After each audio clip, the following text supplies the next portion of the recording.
Welcome to episode 10 of Military Veterans Podcast, where we talk to veterans to learn about their stories and experiences. And today we're joined by Mark Elliott. Hey, Mark. Hi there. How you doing? Very well, Gav. Thank you. Thanks so much for coming on the show. And as I just said, 10 episodes. We've hit double figures. Well, it's remarkable. I think what you're doing is extraordinary. And hats off to you. Thank you so much. Thank you so much. Even though I'm the one wearing the hat. Correct. Fantastic. Well, it's a great pleasure to have you on the show, Mark. And I'm really excited to see where this episode goes and just to hear what you've been through during your career. So as previous episodes, we do have the 4 questions. So I'm going to read those out. If you could just bullet point answer them, and then we'll dive into the deep stuff. Okay. So those 4 questions are: when did you join? What service and branch did you join? How long did you serve for? And what rank did you get to? Now I've got to remember all those 4 questions, haven't I? That's it. Thanks for that. And at my age. I joined in January. I think it was the 5th of January, 1978, as a 16-year-old.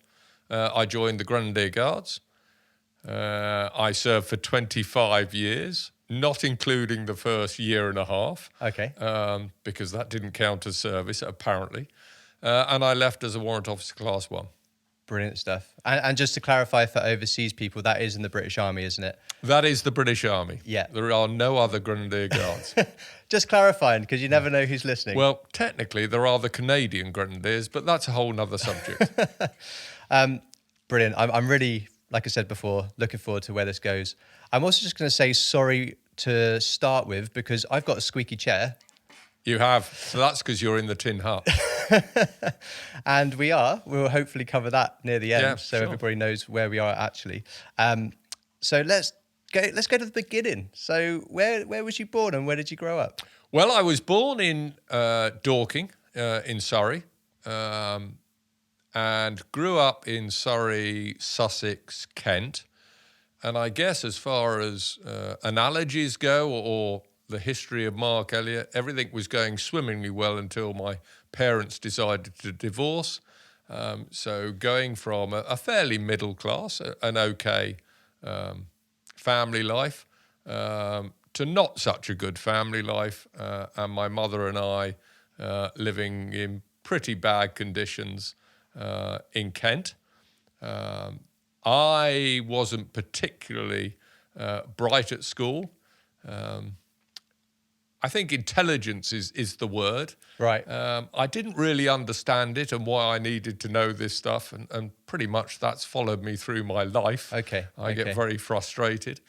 I landed up walking around the streets of Tunbridge Wells and accidentally walked into a recruiting office. Okay. Well, before we jump into that, in regards to school, you mentioned not so good at it, but did you enjoy school, or was that like a difficult time? No, is the simple answer. Yeah. I was unfortunate enough, I guess, to get taught stuff that I really didn't think I needed to know. Okay. I've never used Latin.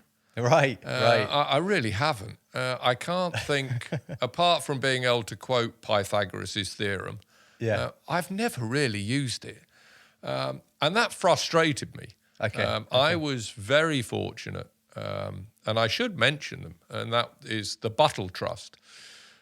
So my education was not going well, and there was a wonderful trust who looked after disadvantaged children to give them a better education.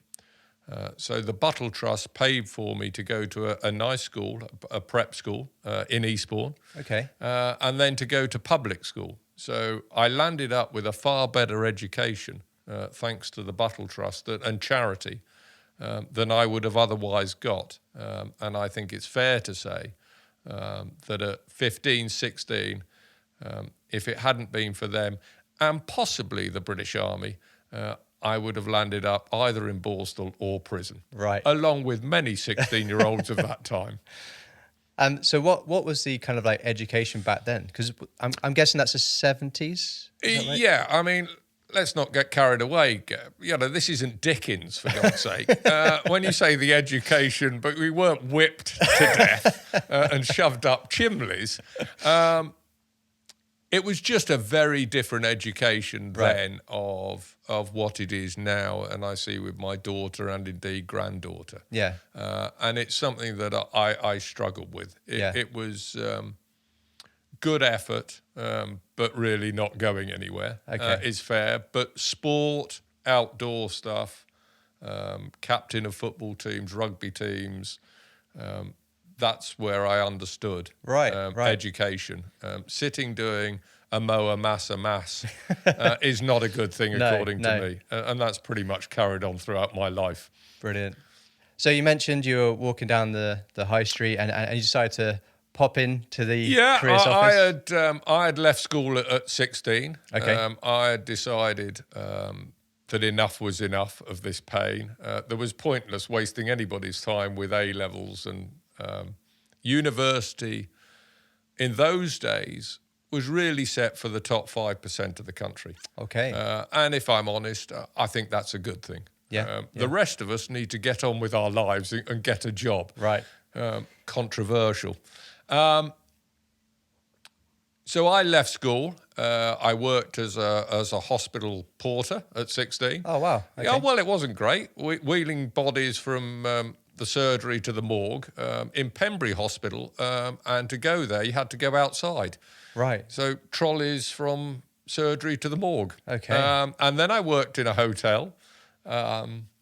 And then I walked past a recruiting office, clearly had too much to drink at lunchtime, walked into a recruiting office, and this huge beast said, you know what, oh, well, I'm going to join the army. And there was a picture of a guardsman, although clearly I had no idea what the guardsman was. And he said, you're tall, clearly the only caveat for joining the guards. And that is the story. And that is it.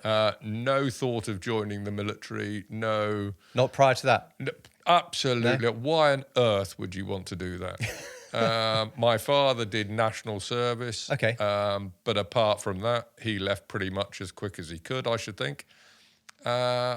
So God knows where it came. You don't know where it came from? Absolutely no idea. And how tall were you back then? Well, I was still pretty tall. I haven't shrunk. We're back on the age thing here, aren't we? Oh, so what are you, 6'2", 6'3"? Yeah, I get. Well, something like that. I'm guessing, as we all know, you know, certainly in those days, the recruiting sergeants given you need to recruit so many for this. I could have walked in on a day and he said, good God, you look like a Royal Engineer. I mean, it could have been anything. Yeah. It could have been worse. It could have said, you know, Queen's Regiment or Engineer or something like that. So in the end, thankfully, they were recruiting for Grenadier Guards. Yeah. Well, I mean, obviously, the Royal Engineers is the best. Hence why I'm here. It's your podcast. You go with it. Fantastic. So you walked in. They said, hey, you look like a Grenadier Guard or a Guard. You're tall. Yeah. So you decided to sign on the dotted line, or did you just get information and then think about it? Was it very quick to get in there? In those days, I mean, you know, it wasn't the Queen shilling and the truncheon over the back of the head, but it was fairly quick. I went home and said to my mother, I've joined the British Army, and she went, well, that's lovely, dear. You know, I presume, you know, Royal Engineers or a Corps and get yourself a trade. To which there was a bit of a pause that I'd just enlisted into the Grenadier Guards, not really knowing what that was. And I was going to stand still for a very long time. Okay. So that didn't go terribly well. Right. And then where was training for you in the 70s? Because I was 16 and they decided I had leadership skills. How they managed to decide that, I've absolutely no idea. Clearly more numbers they needed. Right? Clearly I got into the high bracket of being able to stand still. So I was sent to the Infantry Junior Leaders Battalion at Shorncliffe. Okay. For a year. That's where they sent us all. An extraordinary place. You walked into a room, all guardsmen. Right. So Irish Guards, Scots Guards, Welsh Guards. The Irish Guards were all from Liverpool. The Welsh Guards have no idea where they came from because I couldn't understand a word. Scots Guards from the inner city of Glasgow and Edinburgh. And they put, frankly, 30 guys in a room at 16 where most of us should have been in Borstal or prison. Right. An extraordinary way of doing things. And looking back on it, what they achieved was extraordinary. So, yeah, that was kind of fun times, if I'm honest. You did education. Okay. You learnt leadership skills. You did all the military training.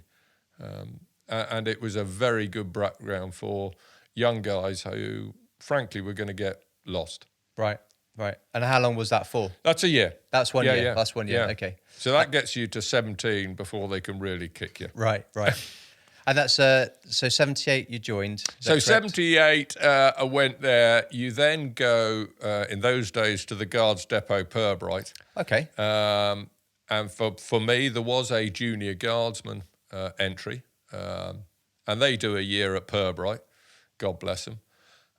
We came from junior leaders, and then for about 4 or 5 months, you meet up at the Guards Depot, which frankly you suddenly realise you wish you had gone to prison or Borstal or frankly anything. Why'd you say that? Oh, the Guards Depot in those days was a horrendous place. Yeah. It was... nowadays, it really would be against human rights. Oh, right. I mean, it was extraordinary. It was, you didn't know it at those times, but it was extraordinary amount of bullying. Okay. But that's the way things were done. Don't get me wrong. I'm not complaining. Going from the drill square and you're getting your foot wrong to running up and down a sandhill with a gas mask in 2 dress, and ammo boots until you faint is not a good plan now. But back then. But certainly it kind of worked, and you got good at drill pretty quick.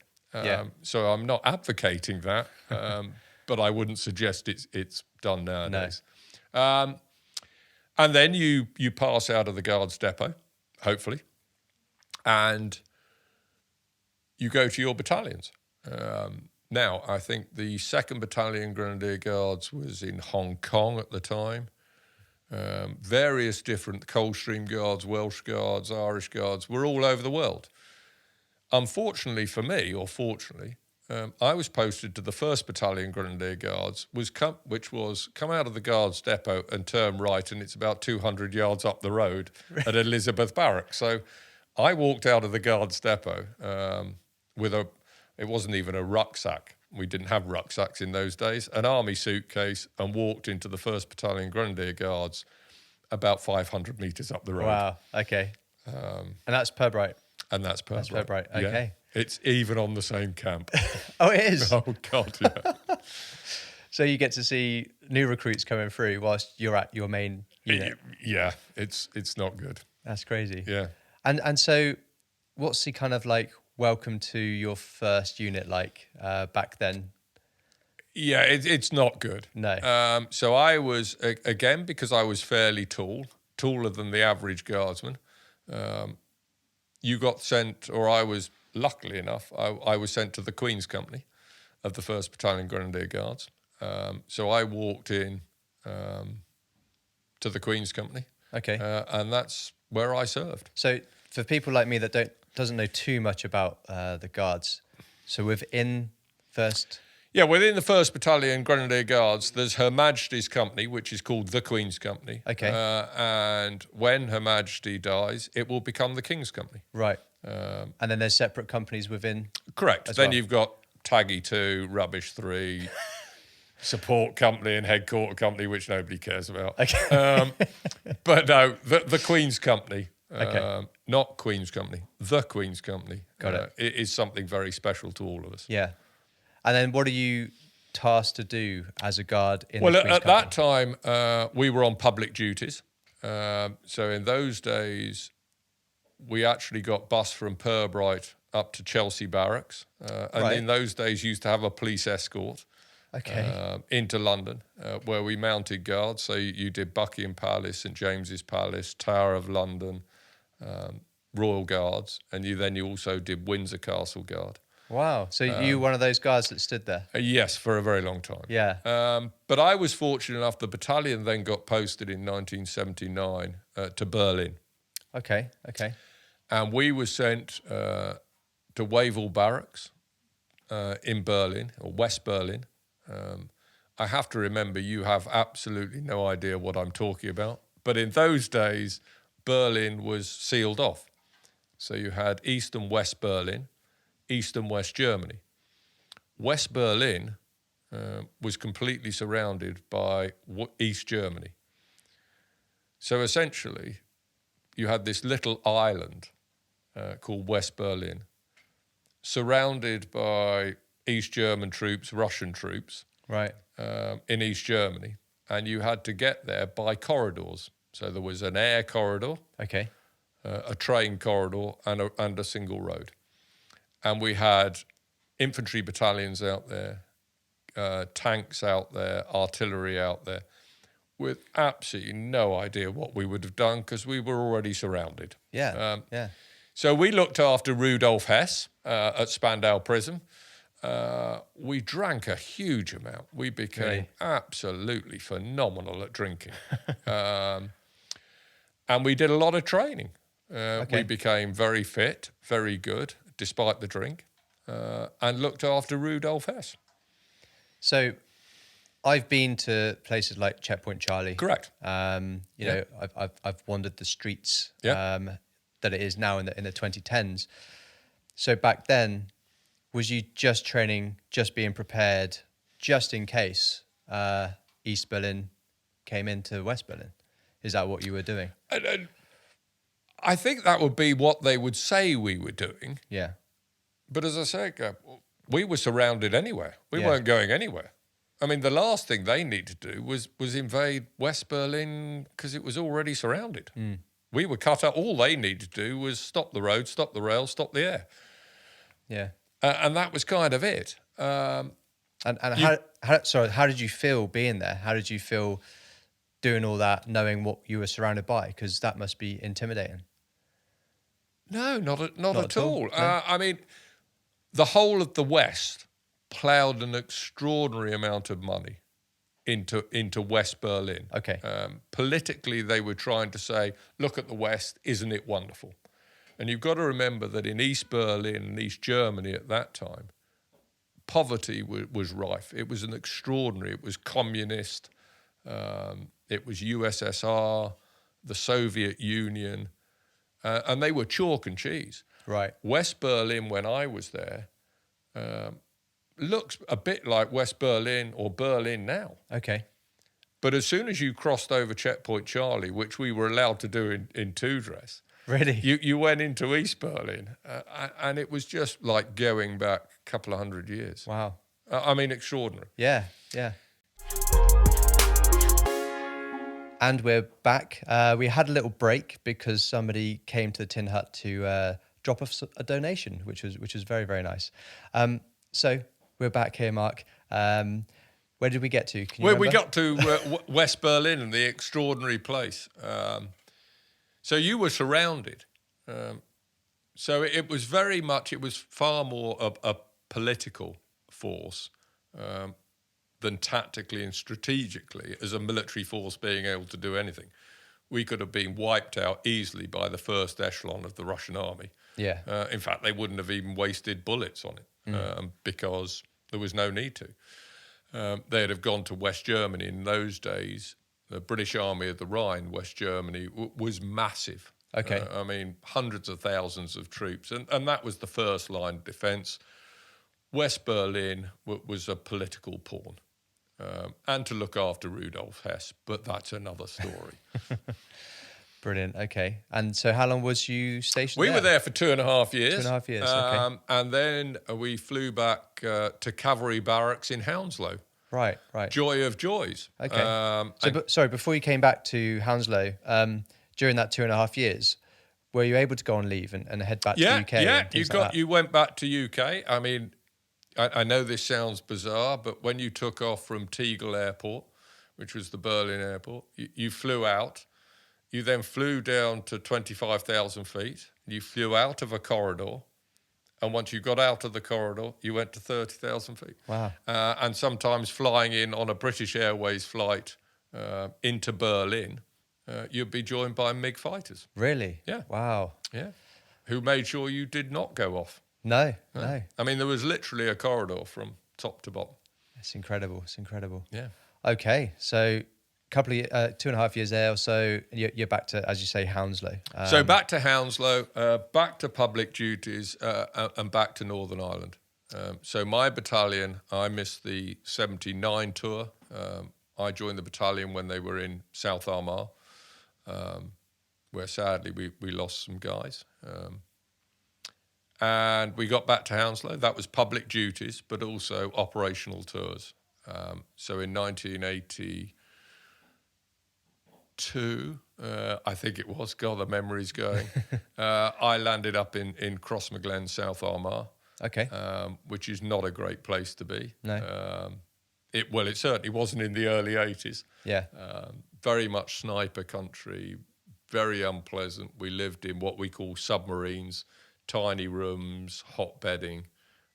And in those days, the IRA, the provisional IRA, were extremely active, Right. he says politely. Okay. Yeah.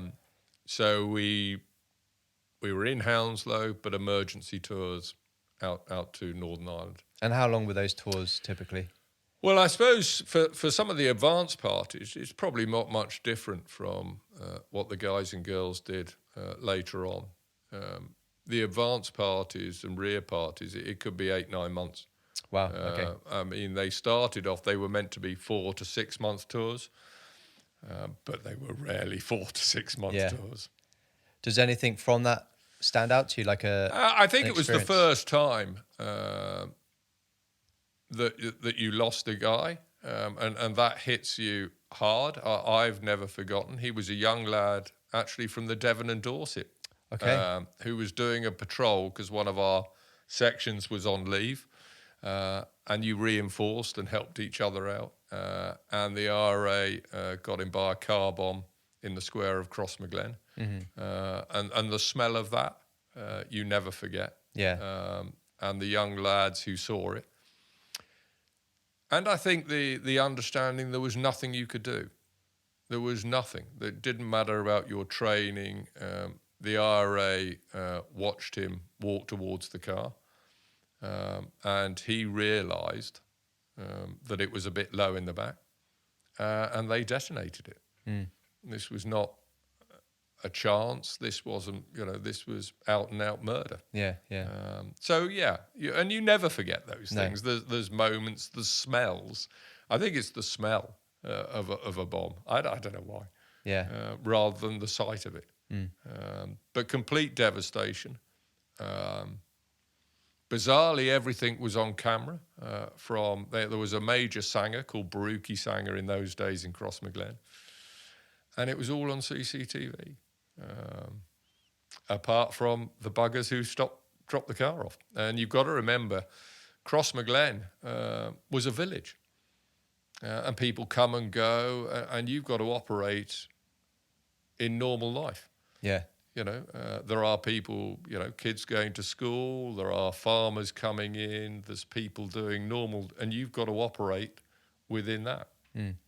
So tough times. Yeah. But that was my first tour, Crossmaglen, South Armagh. Lucky me. Okay. And bizarrely, that's right up and for 20 years later. I spent, I think, probably about 5 years in total in South Armagh. I never went anywhere else. I didn't even make any sunshine tours. I just spent my time in South Armagh. So I became quite expert at South Armagh. Okay. And actually, we'll talk about it later, but I landed up doing a 3-year tour in South Armagh, Really? Okay. which I loved. So you'd go out, you'd do a tour, you'd come back to Hounslow. Yeah, back to Hounslow. And then it was public duties, training. And in those days, it was about every 2 years, then back out. And then back out. To South Armagh. Okay. So in regards to public duties, you mentioned the palaces and the castles. So you're there to guard those.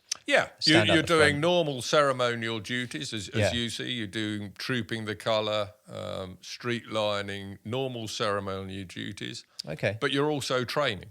Okay.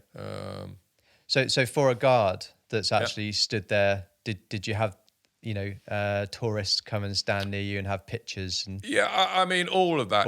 Not so. Luckily enough, before I joined, they moved the guards from the front of Buckingham Palace to inside to stop that. But at Windsor Castle, no, the public would come up to you. Tower of London, they could come up to you. Jimmy's, they could come up to you.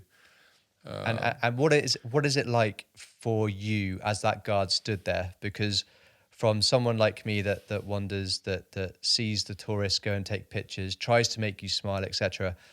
What's it like for you as the guard? Well, that entirely depends on how good looking she is. I mean, that was entirely. If they weren't that good looking, then you would stand to attention, make a noise, and point your SLR with a bayonet on. Right. It was entirely dependent on how good looking they were.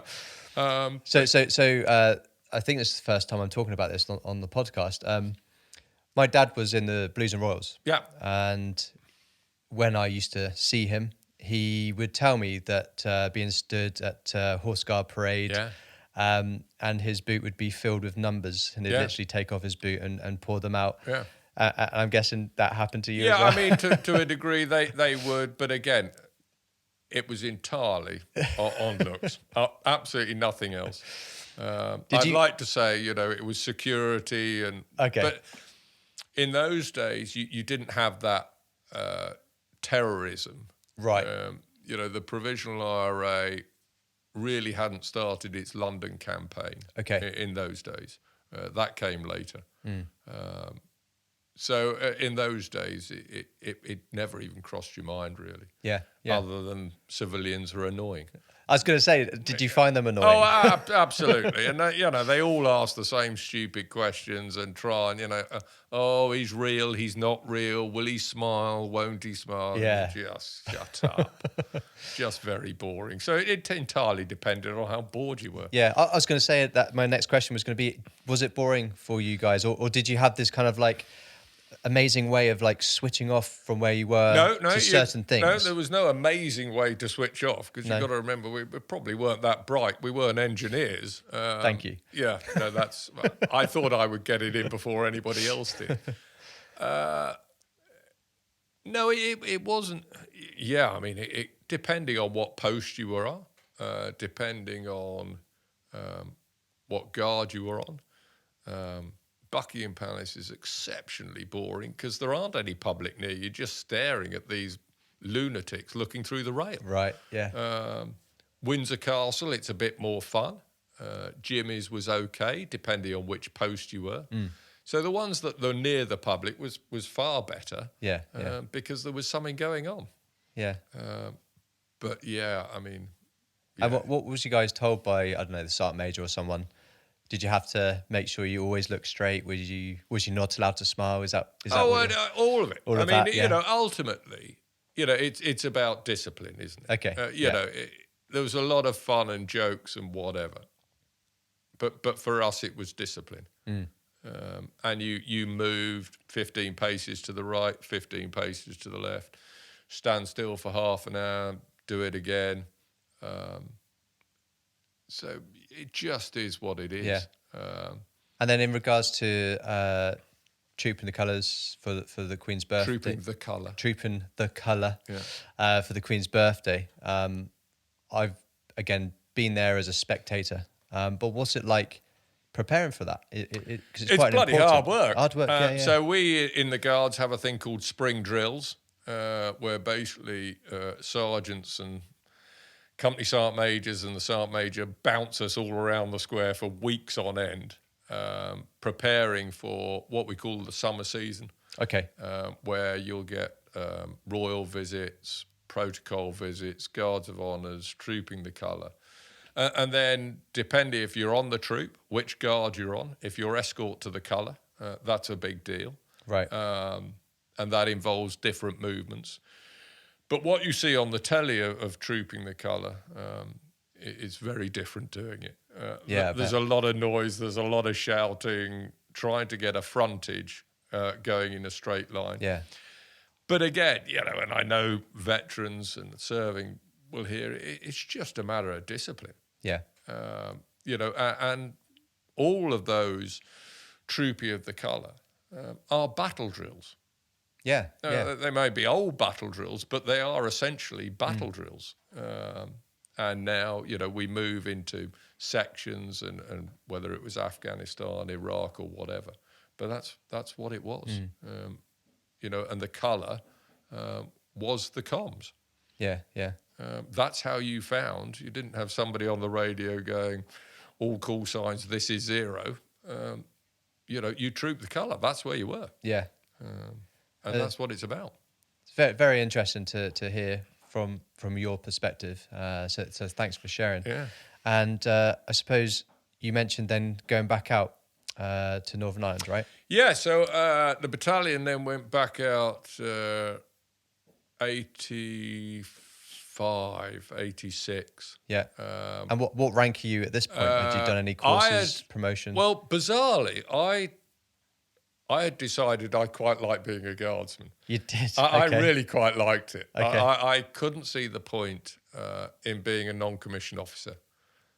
They just got a lot of hassle, whereas I could just get drunk in the naffy and, I was fine with that. I was encouraged to go on my corporal's course, but I didn't want to leave the Queen's Company. By this time, I'd been in the Queen's Company 6-7 years as a guardsman. Yeah. And I was having a whale of a time until a guy called Major Webb Carter went on to be Major General Sir Evelyn Webb Carter. I still call him Major. He locked me up until I would go on the corporal's course. He said I was wasting time and I had potential, which I never thought I did. I had been married. I just got married. Okay. So actually, I think my wife, somebody said, well, where is he? And he said, well, he's in jail. He won't go on the corporal's course. Always the awkward one. So eventually I did the corporal's course. So Okay. I think I became a lance corporal in 1985. Yeah, 1985. And then it took me, I think it only took me about 10 years or 11 years to get to W01. All right. That's really quick. Yeah, once I hit it. But it was something that, apart from drinking a lot in the naffy and having a whale of a time, quite frankly, I was always determined to do everything as a guardsman, as a private soldier, as a sapper. I never wanted to lead by a book. I wanted to lead and people to say, right, he's done that. So I wanted to go to Ireland as an operational tour as a guardsman, Okay. knowing full well that I would probably have to lead people on an operational tour.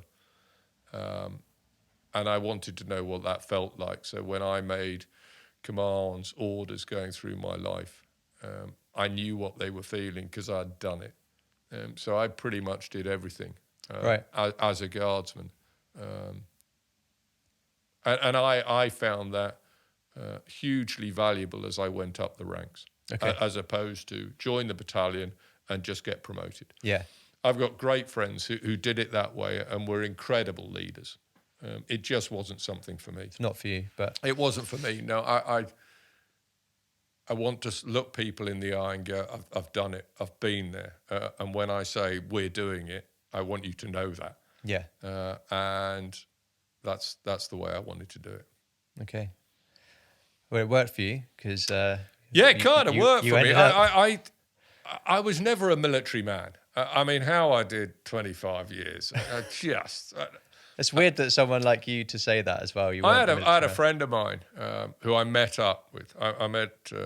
We're sort of jumping around, but I did various jobs and landed back in South Armagh, serving with a load of chippy officers and engineer people and weirdos. But he was a major light infantry, one of the finest, actually, officers that I ever served with. Anyway, we met up. He left as a brigadier and moved to Australia. But we met up, and I was saying, look, I just don't. And he said, well, Mark, even in those days, we could always rely on you to ask the awkward question. and I just would. It didn't matter to me whether, it was a brigadier, a general, or major. You go, what are we doing? Yeah. And so it was never, yes, sir, no, sir, 3 bag. I love the military. It's all great. I was never that person. I did it. I could do it. I appeared to be pretty good at it. But I was always going to ask that question, even for a guardsman. Yeah, that's good. And go, well, it wasn't at the time. No? Okay. But actually, you go, why are we doing that? Yeah. Because that happens a lot in this time, in this era. That we're in currently, it wasn't a good career move in Back the then. 80s. It wasn't. But I guess at that time, later on, I moved into the admin side of the army, still serving with my battalion. So I joined my battalion and never left my battalion for 18 years. Right, okay. We grew up. So mates I joined with at 18, or, the battalion at 17. We went right through the ranks. Okay. And some filtered out, and some went as guardsmen and corporals. But yeah, some of us got right up, and other great mates went on to be commissioned, which is a wonderful thing. So you mentioned 85-ish, you were heading back out to Northern Ireland. You also touched on a 3-year posting. Yeah, well, or 3-year tour. So the battalion did that. Then we got posted out to Munster. Right. In Germany. Okay, what year was that? That was 86, 87. Yeah. And in 87, we were the first battalion ever to receive this new vehicle called the Warrior. Yeah, now you're laughing, aren't you? No, I'm really showing my age. So the 1st Battalion, Grenadier Guards, were the first battalion to receive this new fighting vehicle. Very exciting, chain guns, 30mm cannons, the whole lot. It was an utter crock when it first arrived. Really? Oh, I mean, it was horrendous. The chain gun exploded. The hydraulic doors was closed by the driver, who had no idea whether anybody was getting in or out. And once the hydraulics on the door started, you couldn't stop them. Crap. Correct.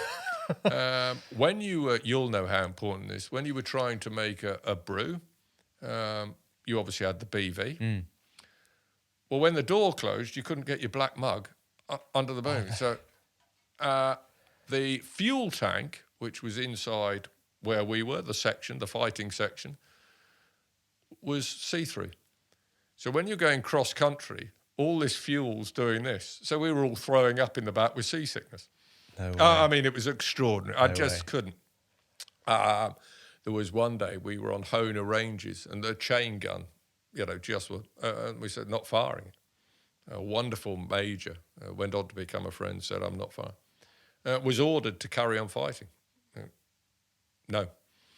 I've never seen so many civil servants and generals turn up on Hona Ranges.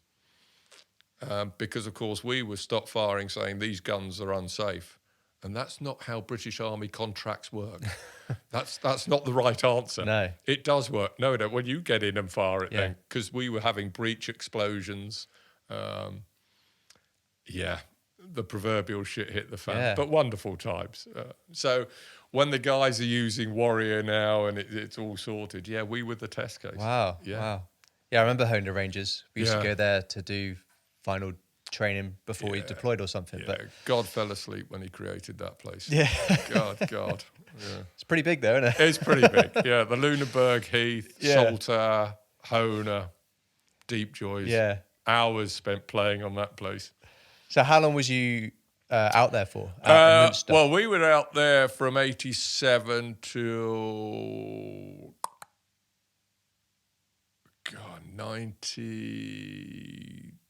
92 it must have been, because we deployed, or the battalion, I didn't. I got posted back to regimental headquarters which was really annoying because the first Gulf started.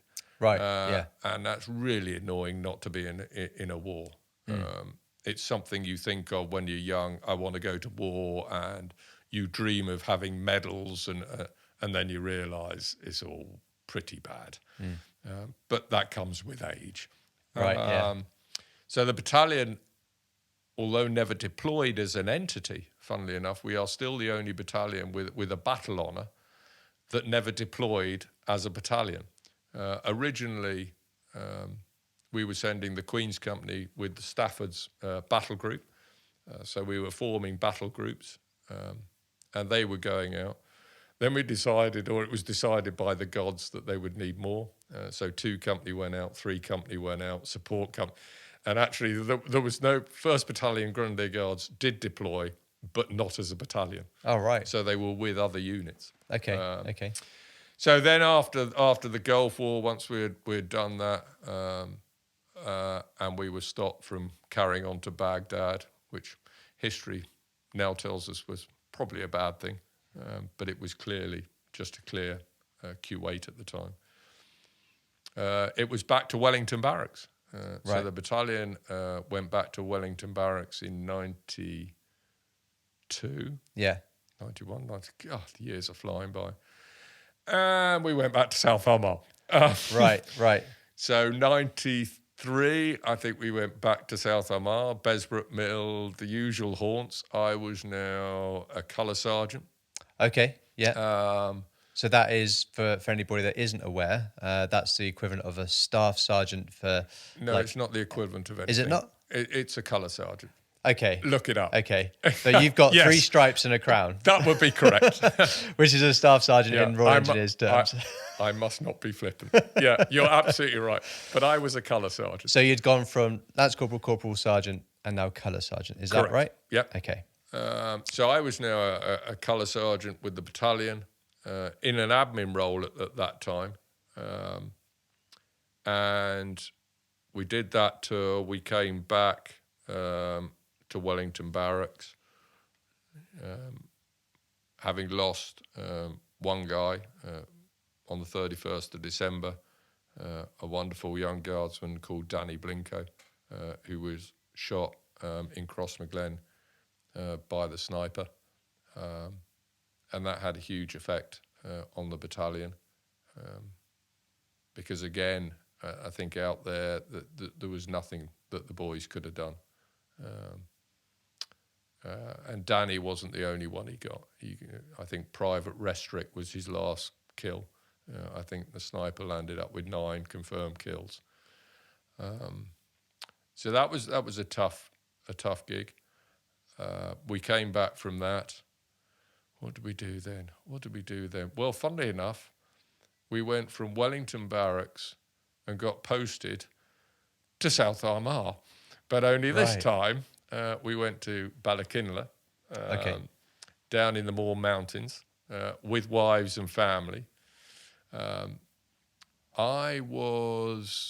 think I was still a colour sergeant at the time, maybe going on WO2.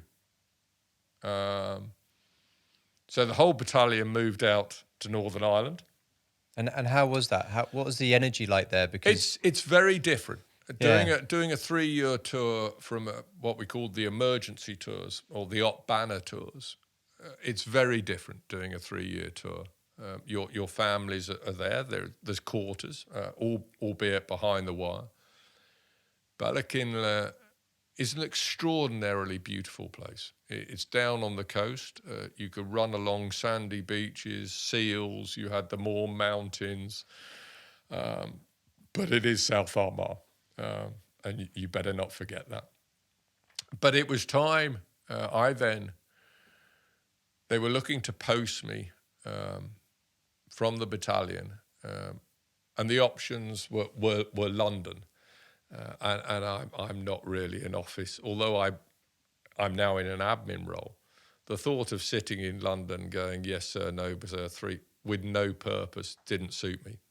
So I volunteered.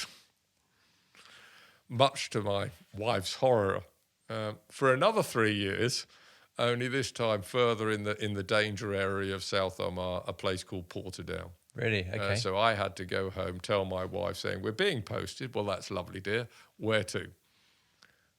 Now, you've got to bear in mind, I knew a lot about Northern Ireland, but my wife didn't. She just knew that when we went away, we lost people and people died, and that was it. Now I was taking my wife and daughter to South Armagh. It's not a great conversation, if I'm honest. But, you know, bless both of them. I was then posted to Portadown, headquarters 3 Brigade. Sounds very posh, but headquarters 3 Brigade was in a porter cabin. Right. It was probably the most operational brigade that we had at the time, which I loved. It was operational. The stuff you did mattered.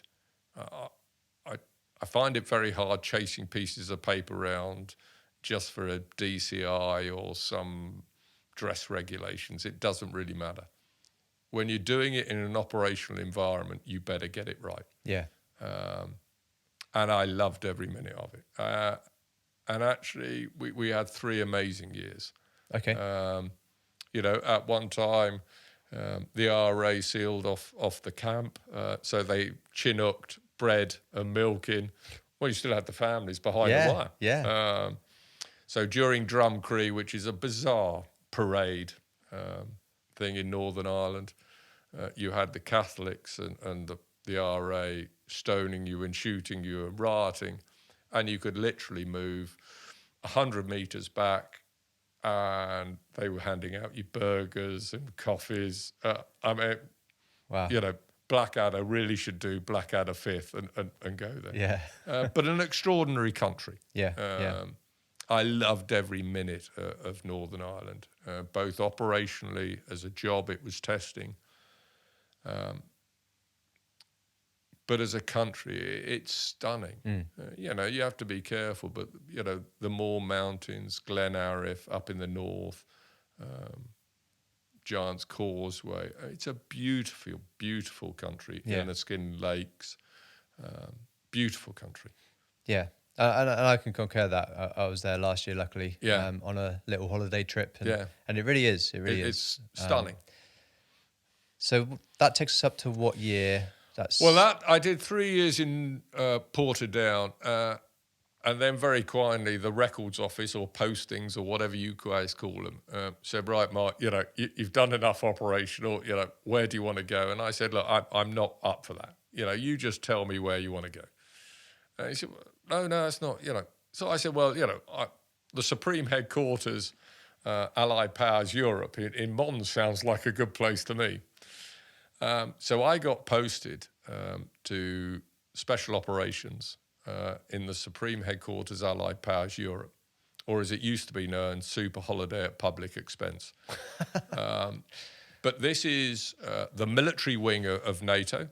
It is based in a place called Mons. For interest's sake, that's where the First World War started. Yeah. And it's about 40 clicks south of Brussels. A vast headquarters made up of every NATO country. So SACEUR is based there, Supreme Allied Commander Europe, who's always an American. Basically paid for by Americans. It's an extraordinary place.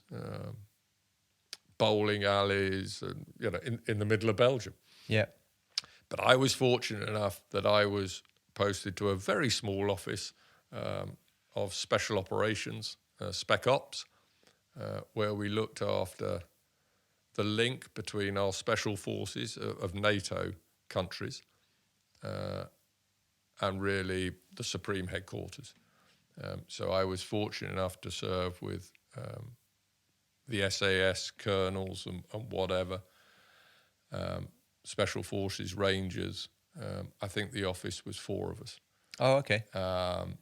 And it was wonderful because no one could ask us what we did. Yeah. We couldn't tell anybody what we did. And if we wanted to go for a beer down in the Grand Place in Mons because it was a sunny day, that's what we did. And no one could tell us we couldn't.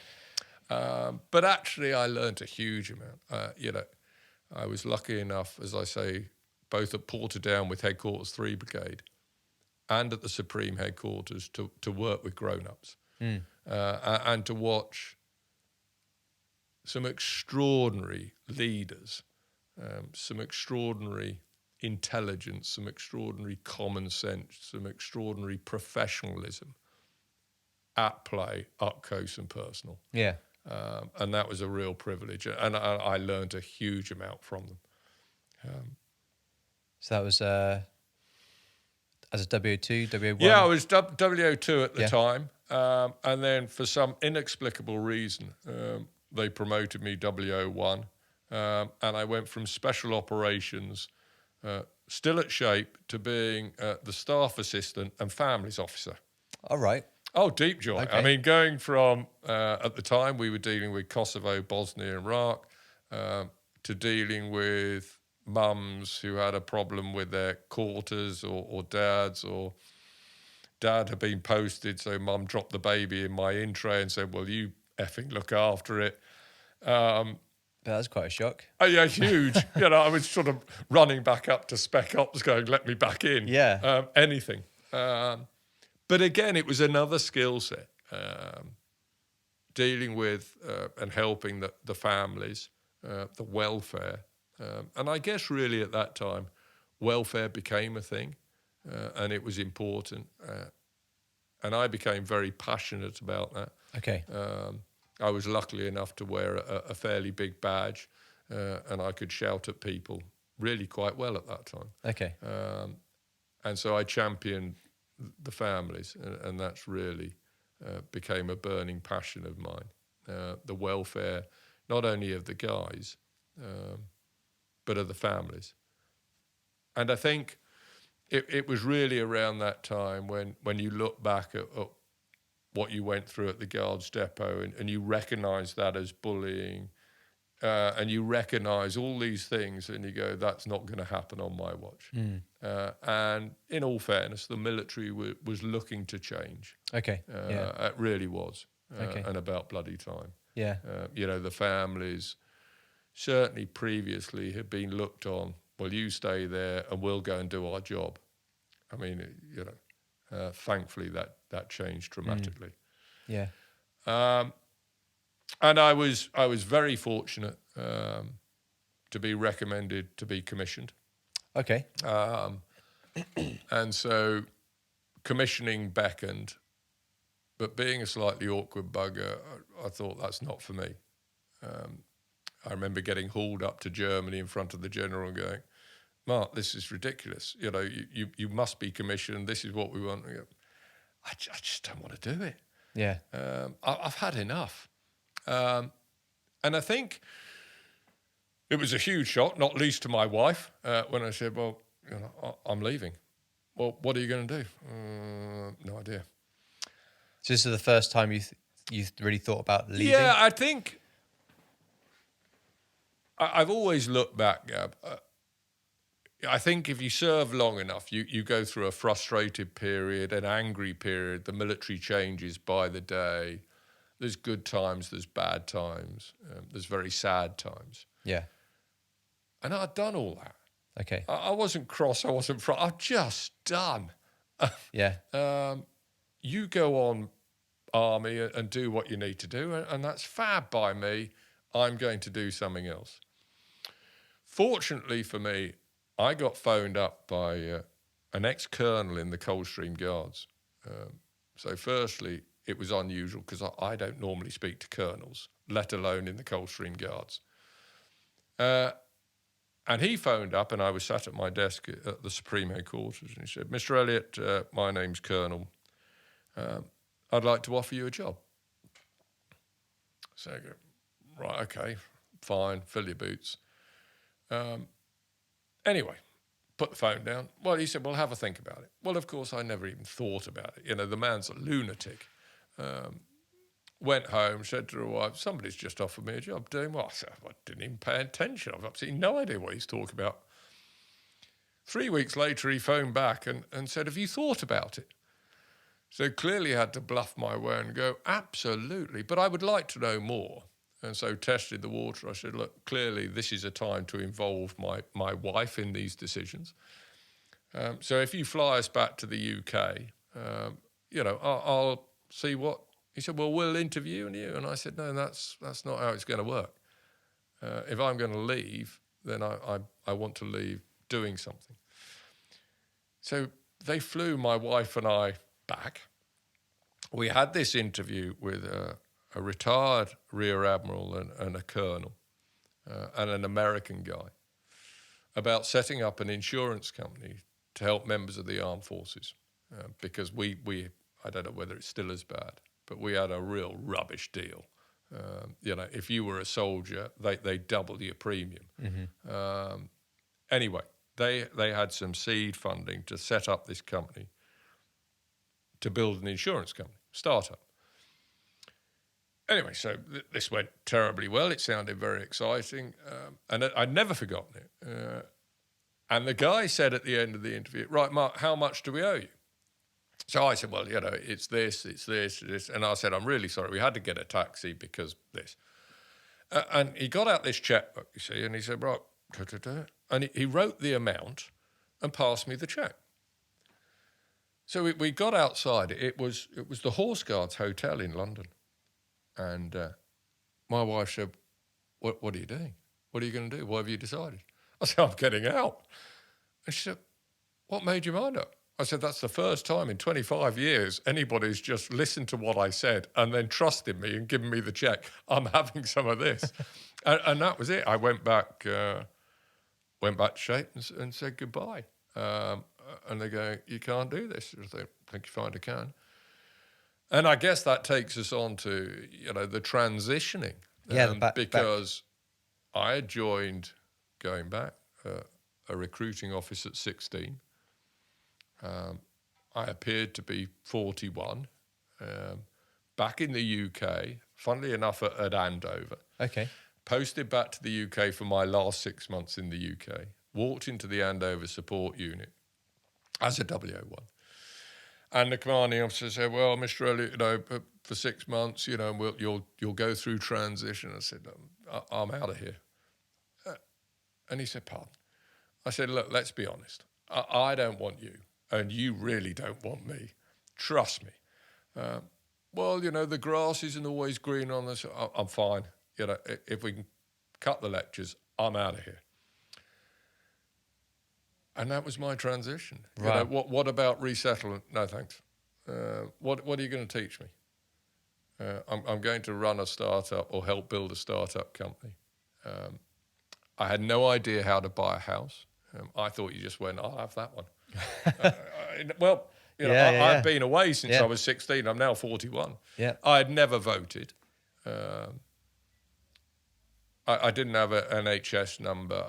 I'd never voted. I wasn't on the electoral registration. I had a driving licence from the UK, but rarely driven in the UK.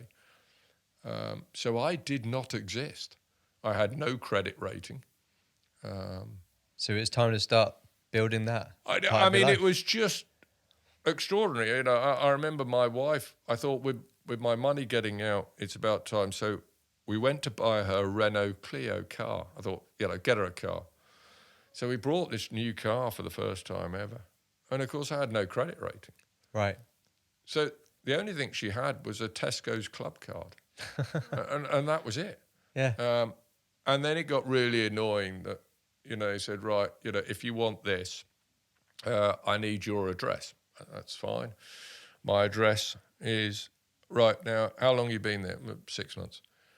Well, where were you before? Oh, well, that's all right. 189 Domaine de la Brise, Auberg, Mons. Well, where's that? Well, it's in Belgium.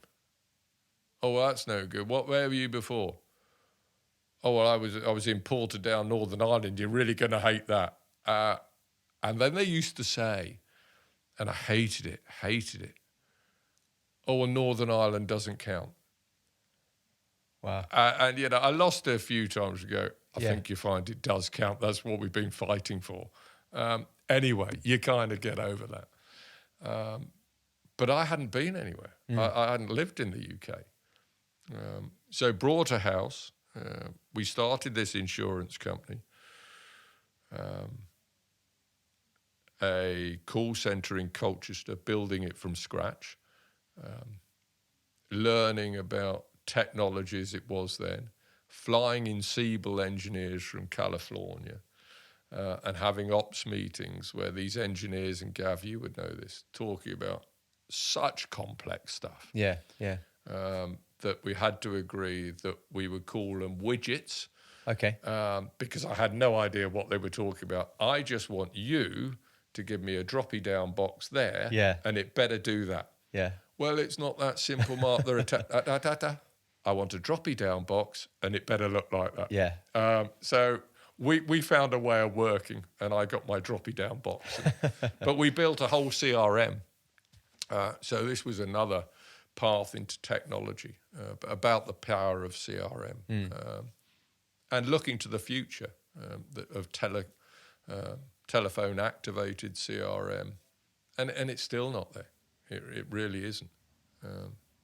So I did that and eventually became managing director of that, a smaller version of it. And I know very little about insurance, but I can start a company. Brilliant. And then I started a countryside organisation, which was great fun. And only reason for that was that I wanted to go out shooting with my dogs. And I found it very complicated as a serviceman, having been away for basically 25 years. So what did that company do? Well, this was an idea to get guys and girls back out into the countryside. So within the shooting world, there's beaters and pickers up. And the beaters push out the birds, and it's a great, lovely walk on some stunning countryside. And the pickers up with their dogs pick up wounded birds that the guns have shot. But of course, in the old days, nobody moved around. Whereas nowadays, no one stayed in one area for very long. And I thought this was a bad thing. So why couldn't you go to another shoot in another part of the country and say, oh, I'm a member of this organisation? And that would hold something. So I started a thing called NOBs, called the National Organisation for Beaters and Pickers Up. It was so funny. With a serious background. Yeah. Because, the countryside it is so important, and it's a magical place. And so I had a pound coin and said, right, let's start an organisation, a company with a pound. And I remember doing it. I remember thinking, well, I don't know much about the countryside. I know about weapons and South Armagh. I don't know a lot about the countryside. Yeah. And by starting this organisation, within a year, I was writing articles in the countryside press and suddenly became the expert on the countryside when, quite frankly, I knew nothing. But I had some wonderful friends that I'd found in the past couple of years that I've been doing. And so this must have been 2005 when I started it. And I had a mate of mine who I still shoot with, who was a vet. So I made him director of veterinary affairs. I had a wonderful lady, Claire, who was a lawyer, right? Your director of legal affairs. Another guy who was a phenomenal landscape architect, right? Your conservation. And I pulled together this incredible team of professionals who gave me their time. I knew nothing. And just learnt. But I needed a patron. I needed a name. And I knew at the time, and still does, that Vinnie Jones really championed the countryside, both shooting and fishing. So I thought, right, I'll get hold of Vinnie Jones. I don't know how to do that. So I sat on the computer and, I'm not even sure it was Google in those days. It was probably Yahoo or something, wasn't it? And I sent these emails into the ether. And then one day, this email came back. Hello, Mark, it's Vinnie. I don't know why I'm putting on a voice because it was clearly an email. Anyway, I imagine this is what he said. It's Vinnie. Phone me. And I remember sitting there. And my wife said, what's the matter? I said, I've got to phone Vinnie Jones. She said, what? I said, I've got to phone. What do you do? And of course, I had no idea. These were gods. These were celebrities. Yeah. So anyway, eventually, got the phone. Clearly not an iPhone in those days. I went, yeah, Vinny. I went, oh, Vinny, it's Mark. Hello, mate. What are we doing then? And we just got on like a house on fire. And I said, look, this is what I'm doing. This is what we're going to do. And Vinny got behind it and really launched it on. And I think it was the 12th of August, which is known as the Glorious 12th. It really opens the shooting season. And the Daily Telegraph did a double page on me and the organisation and Vinny. But the headline, and it was wonderful, Vinnie Jones, #1 knob. And it just... the power of the press. Yeah. And again, another lesson learned. And so the National Organisation of Beaters and Pickers Up still going on. Brilliant. Still tying people up with gamekeepers, with shoots, getting people into the countryside. And that's been a love, I guess. Yeah. Well, that sounds like an amazing feat that was created and as you say, still ongoing. And that's the early 2000s. So you left the military. I left the military in 2002. 2001, 2002. Set up the insurance company and did that really until 2008. Okay. And there's an obvious overlap of 2007, but you've got to remember Help for Heroes came along and we were all volunteers. Yeah. Well, before we go down that route, I just wanted to ask and maybe give you the opportunity. We went over your career fairly quickly. You did 25 years. You got from a guardsman all the way up to W01. It sounds like you went to some amazing places and some eye-opening places. Is there any kind of stories that you like to tell, the grandchildren or any of your kind of like new recruits that come through these days that really stand out for you during your time? You're going to hate this, Gav, but no. And it's for no other reason that I can talk to you about some horrific times and some sad times, some glorious times. You weren't there, and the audience wasn't there, and I will never get that across. What I will say is that it was probably the best thing I ever did. Okay. What I will say is I met the most extraordinary people in the military. Great friends, great mates, and as you know, you don't have to see them to be great mates. No. I mean, you carry on a conversation. I've seen mates that I haven't seen for 15 years, and we've carried on the bloody conversation. Yeah. You go, right, how are you? Yeah, good. Right, crack on. Still married to the same one? Yeah. I mean, and it just carries on. It's extraordinary, and it's very hard. I'm not one... I'm not a veteran that I don't live in the past. Okay. I know what happened and what didn't happen, and I'm very happy to leave it there. That's fine. I went on and I do something else, but I'm incredibly proud, obviously, of what we all did. It was the people for me. Okay. And many of them that didn't make it. But yeah, it's not something for me. All right.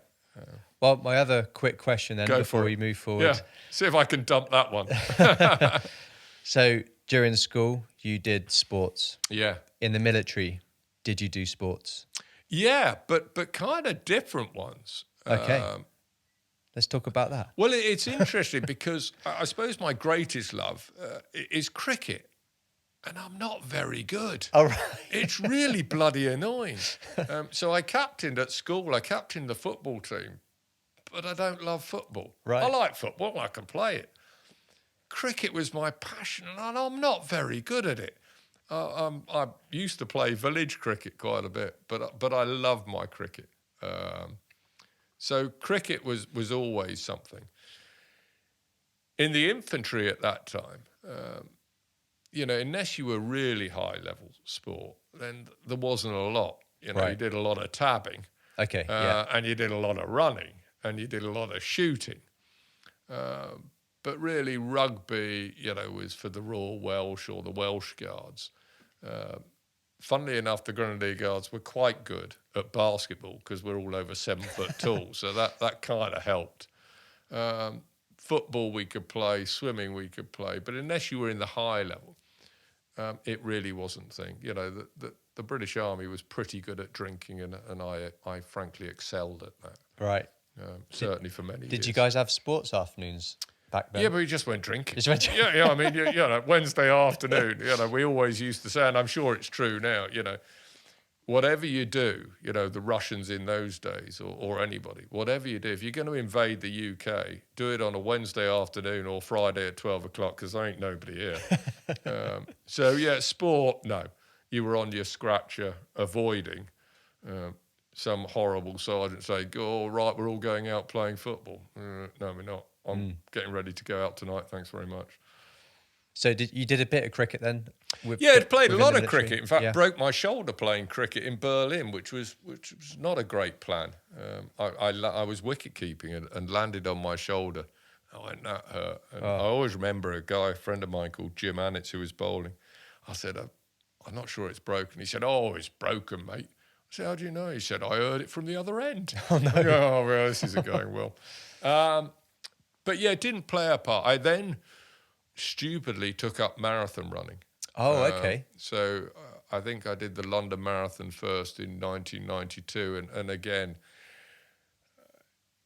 stupidly, Mark's mouth in the mess in Wellington Barracks, somebody said they were running a marathon. I, being a gobshite, said, "Well, it can't be that hard, can it? You just tab it out. Anybody must be able to do it in under 6 hours, because even if you march it, you could."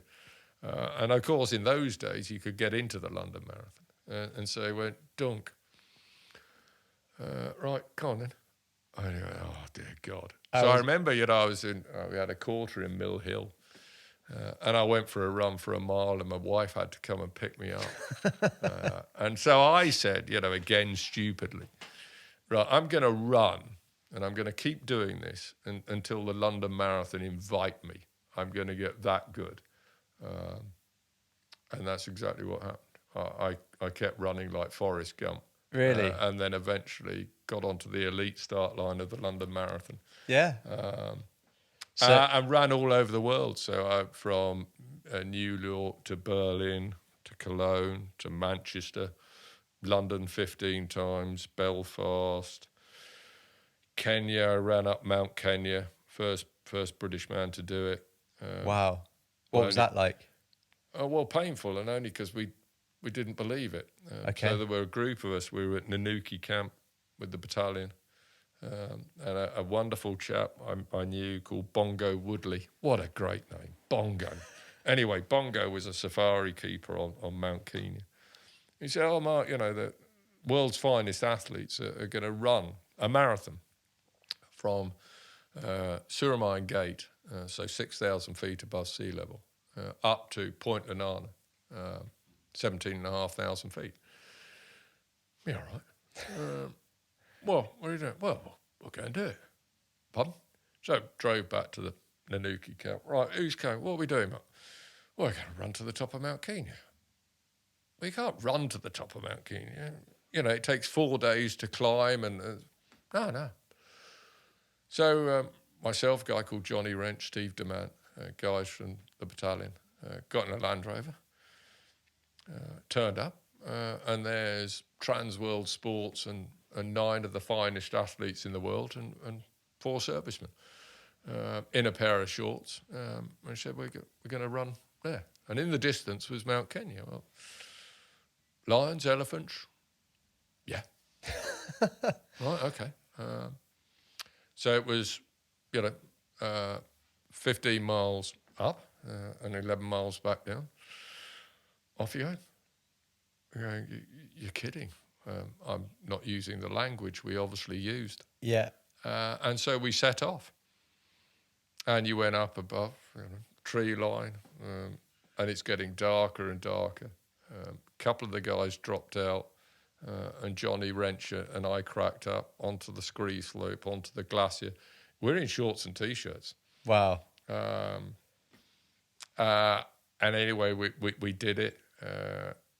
Came back down, ran 11 miles back to the finish line. I remember collapsing across the finish line, and they're going, get fluids in him, get a drip in him.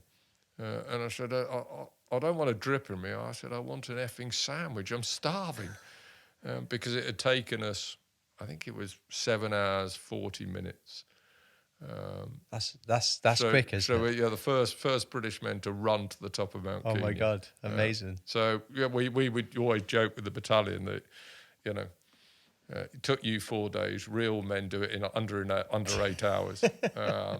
So I love my running. Brilliant. I had a whale of a time doing it, and eventually got to the elite side of the London Marathon. That's incredible.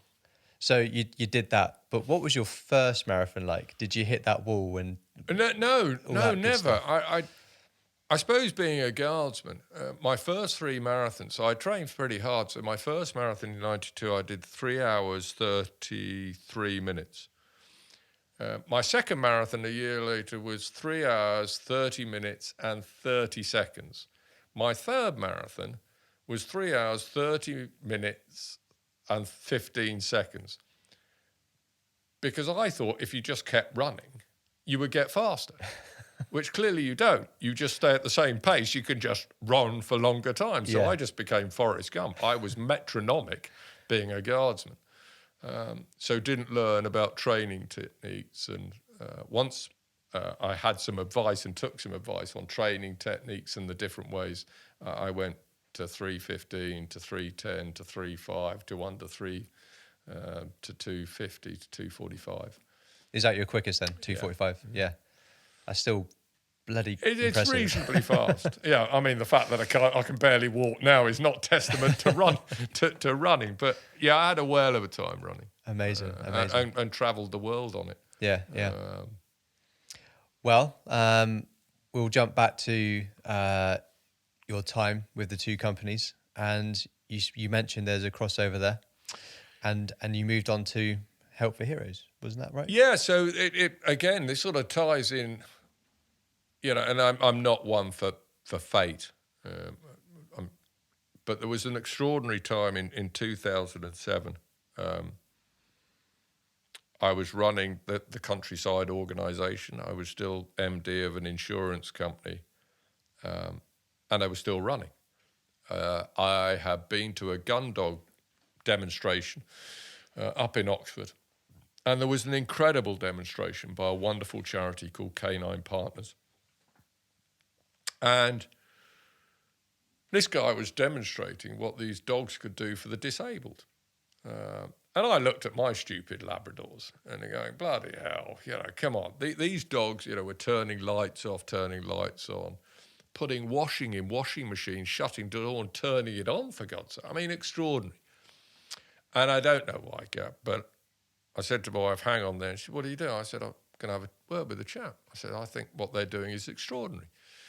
So I went up to this guy and I said, look, you don't know me, but I think what you do is amazing. I'll run a marathon and try and raise you 500 quid.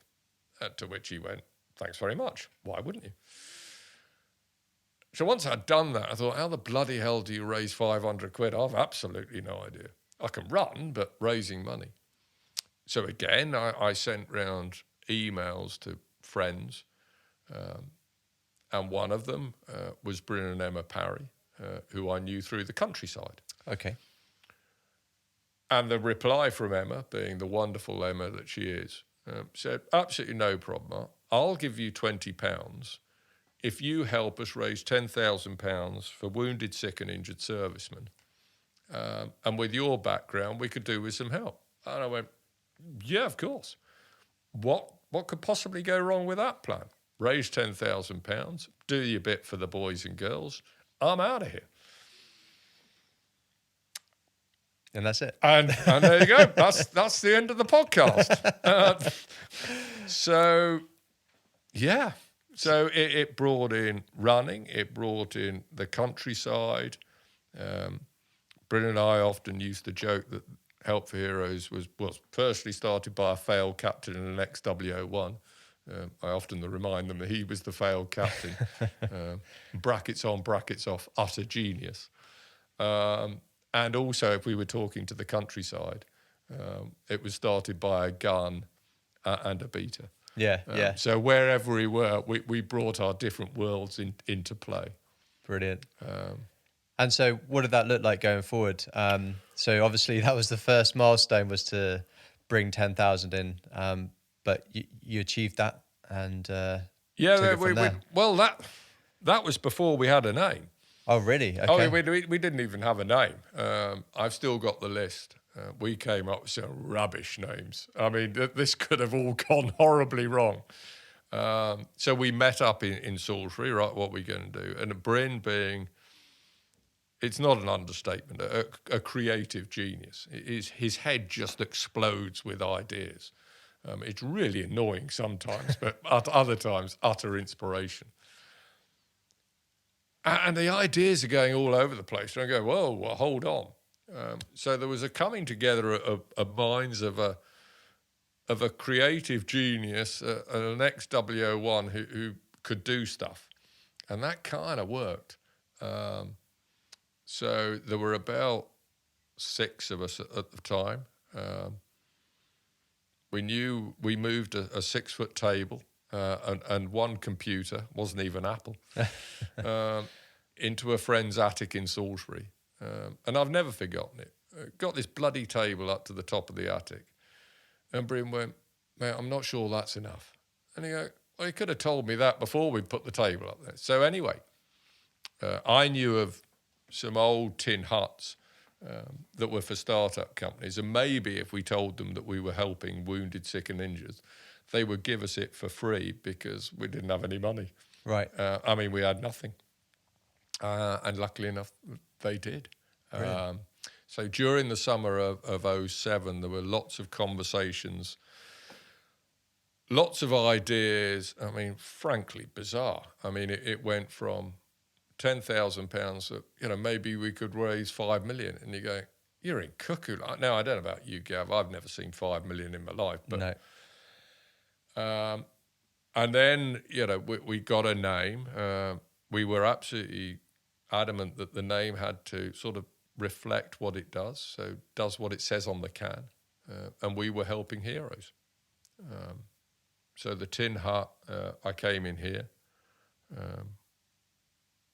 With some window leaner and a hoover. The guardsman never leaves you. We had no furniture, had no telephones, had no money. So scrounged those, scrounged the telephones, all for free. On the 1st of September 2007, 1st of October 2007, we launched a thing called Help for Heroes that was going to raise £5 million to build a swimming pool for the boys and girls at Headley Court. Yeah. And once that was done, back into our hole. We were all volunteers, doing our bit, as Emma said. Yeah. 13 and a half, nearly 14 years later, I'm still sat in a tin hut talking to you. Yeah, and it's amazing being here. And I said to you when I walked in, just seeing all these pictures on the wall and what's been accomplished and achieved over that time is just incredible. And it hits me home because it helped me, I get emotional because I think without Help for Heroes, I might not be here. And you mentioned about raising the 5 million to build the pool. And I was at Headley Court. I was at Headley Court before that building was built. And, I was there for 13 different courses to try and stay in the military and recover from my surgeries. And when that was built, it was incredible. It was just like another level. And everybody, all of my friends, people that I was on course with, feel it, know it, and I'm really proud of Help for Heroes. I mean,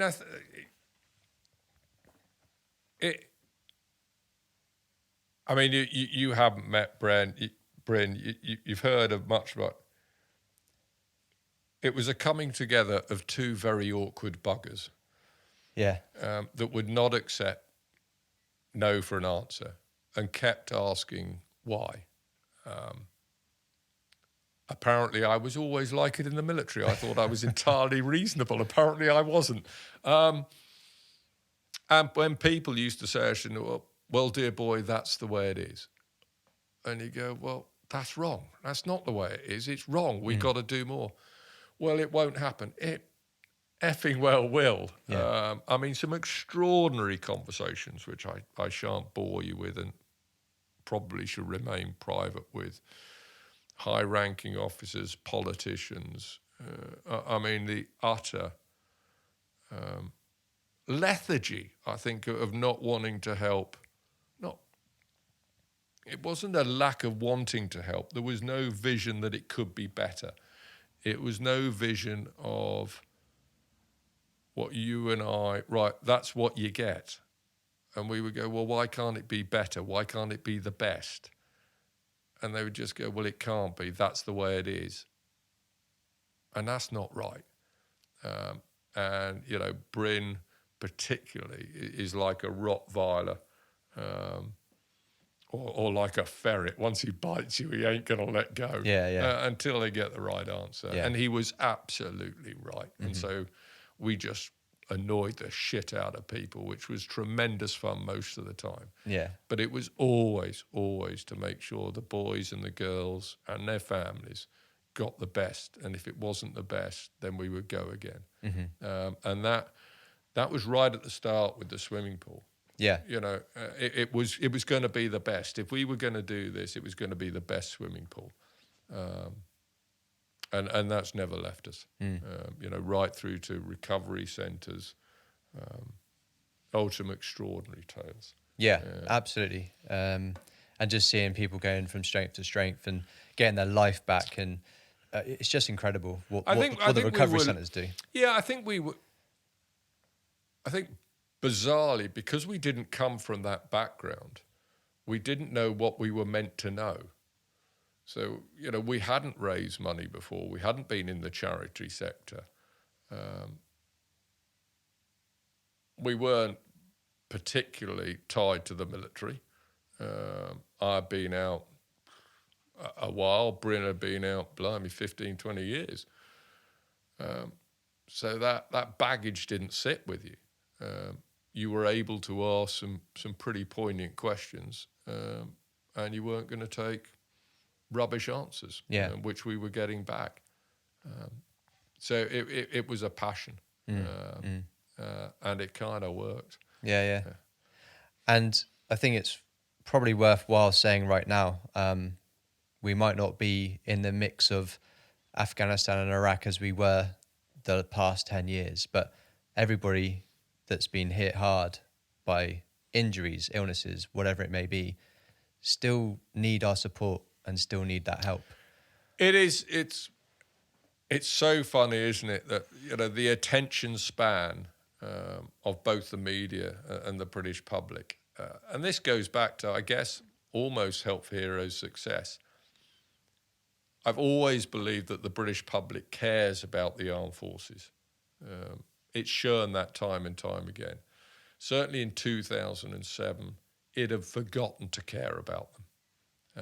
I think other military charities had forgotten to remind the British public of what our armed forces do, and I was sure as hell going to do that. And that's what we did. We reminded the British public of our armed forces. And of course, when the war ends, you know, their attention span very quickly, you know, perhaps not this year, very quickly switches to Big Brother, Strictly Comes Dancing, or whether Tesco's or as bread or milk. And the boys and girls and their families disappear off the front pages, when perversely that's when they're needed most. Because the military is pretty good at looking after its servicemen and women and families in service. But once you're gone, it's not great, he says politely. So the boys and girls and their families continue every day to fight battles, both physical and mental injuries. And it's our job to remind the British public that they're still fighting those battles. Yeah. And we can do better. Medical science has moved on extraordinary, even in the past, 13, 14 years. Both mental health and the awareness, particularly of mental health, has come on leaps and bounds, and rightfully so. But the physical and mental injuries are still there. And Help for Heroes' job is to make sure the British public don't forget and help those boys and girls and their families. So I don't think the mission's changed in 14 years, as in its core values. We said we would support wounded, sick and injured for life. And that's exactly what we're doing. Yeah, yeah. And I'm going to say, if anybody listening to this does want to donate to Help for Heroes, then please do. Yeah, please. Really needed. And we'll help for the foreseeable as long as we can. So, but it's not going anywhere.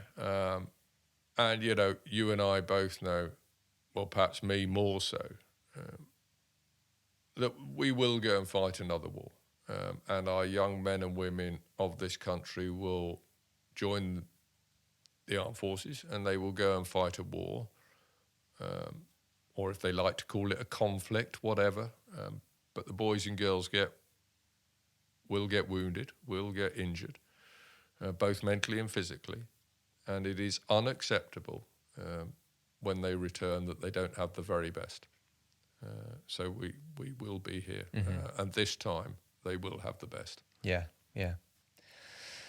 Well, I think that might be a nice way to end. But what I'm going to give you the opportunity now, Mark, is for anybody that's thinking of joining the military, maybe they've got friends and family that are already in, especially like maybe, I don't know, the Navy's very busy at the moment. But do you have any words of wisdom from your time in, advice that you might give them if they were thinking of joining up to our British military? Or any military, in fact. Yeah, no, I think, and it's always, and this is part of the reason why I don't go down the swinging the light bulb stories. This is their time. I had my time. Me and my friends did our bit. We've talked about Josh and Afghanistan and Iraq. That was their time. The guys and girls now, this is their time, and they're dealing with not only, the Navy in the Channel, they're dealing with COVID, they're doing extraordinary things. And that's their time. The military is an incredible organisation as a whole. It's bloody annoying if you bury down to it. But for young guys and girls, it certainly changed my life. That was going absolutely nowhere. Although some could argue it didn't go very far. And so absolutely, it gives you so much that you don't know. I always joke now with veterans, particularly those who've recently got out. The problem is they don't know what they know. Yeah. And they have so many skills that they don't know they had. From going out on patrols to doing all that stuff with the COVID they're doing. Those are skills in civilian life. They just don't know it. So, yeah, if it's for you, then join it. Yeah. Equally, if it's not for you, it ain't the right place. So I would always look at the armed forces. I think it gives you an incredible career, incredible skills, meet amazing people. I'm not going to use the old adage of travel the world, and because that's not necessarily so. And if you are, it's not always to do nice things. But the family, the comradeship, the fellowship, the professionalism, the standards sets you up to do anything you want to when you get out. The problem is they don't know that. Yeah, yeah. And I suppose the last thing is, what advice have you got for veterans that have either just left or about to leave? You just mentioned about they've got skills that they don't know they have. So what advice do you have for those? Have confidence. Have confidence and seek advice. Certainly in my day, you never spoke to a civilian. You'd almost cross the road. Good God, civilians were treacherous, idle, scruffy, says him dressed in shorts, ill-shaven. I mean, just civilians were appalling. They're not. Civilians are very kind, very helpful, and very useful. And they have to have confidence, the veterans, that they have the skills. They do. They really do. To trust people and to ask advice. Because they can do anything they want to. They really can. They've been doing it. And if you turn that on its head, if you had said to our armed forces, right, next year, there's going to be a pandemic. Well, what's a pandemic? Couldn't even spend it. I remember standing on the square at Cavalry Barracks and being told the Argentinians had invaded the Falkland Islands. Well, we thought we were going to Scotland to kick them out of the Shetland Islands. Never even heard of it. In the end, the Scots Guards and the Welsh Guards went. But that's what I'm talking about. They react brilliantly to any given situations. In our day, it was the firemen's strike when we were doing civil stuff. Theirs is the pandemic. I mean, that's a skill set. Mm-hmm. And who do the government and who do business go to when it's the fan? Yeah. The military. So when you get out, you have everything. Yeah. Great words of advice there. So I'm going to say thank you so much for sharing what you've shared and, just giving us an insight of what you went through during your time and regarding time. Thank you for that today.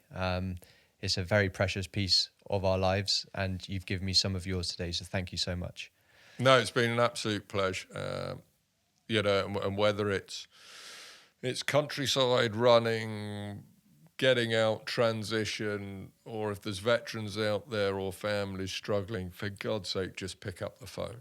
Mm-hmm. There's not much that can't be solved or started with a 30-second call. Yeah. I think people leave all these things way too long. Pick up the bloody phone. Yeah. And lastly, thank you for your service. No, thank you. I haven't heard that a lot in this country. We heard it a lot when we were doing a race across America and when we started in California. We go, what's that about? And by the time we'd cycled 3,136 miles and 6 days later, we were entirely used to it and going, well, thank you very much. How kind. So thank you very much. How kind. No problem at all. No problem at all. This has been Military Veterans Podcast. Out.